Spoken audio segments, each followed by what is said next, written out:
Welcome back to News 360. Let's go back to our earlier story with the NDC youth who hit the street earlier today, presented that 8-point petition to both Parliament and the presidency. In fact, you had a deputy chief of staff receiving it for and on behalf of the president at the Jubilee House. Let's connect with Kojo Ponkromah, Information Minister, joining us on Zoom. Kojo, good evening to you. Thank you for joining us this evening.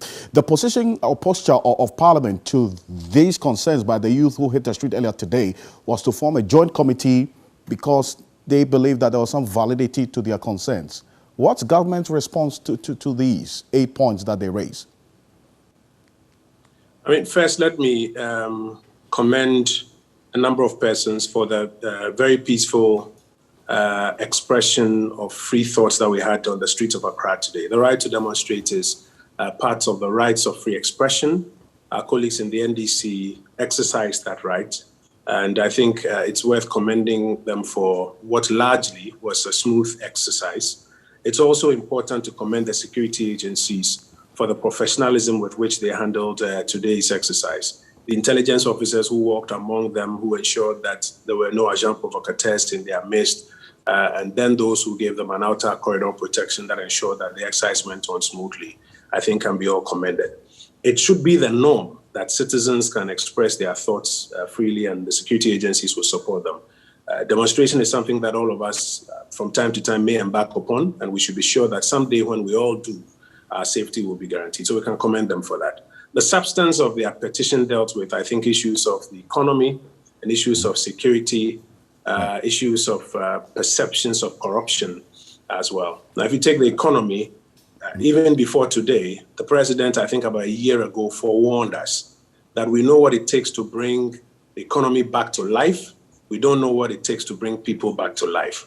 And therefore, we're going to have to sacrifice the economic gains we were making as at 2020 March so that we could ensure that COVID did not ravage through our country as it did with other countries. You'll notice that later in the year or at the beginning of this year, the minister responsible for finance at the time, the Honorable Oseche Mensah, went to Parliament and explained that the impact of COVID on our economy was going to be severe, but we're going to be on a hard road to recovery.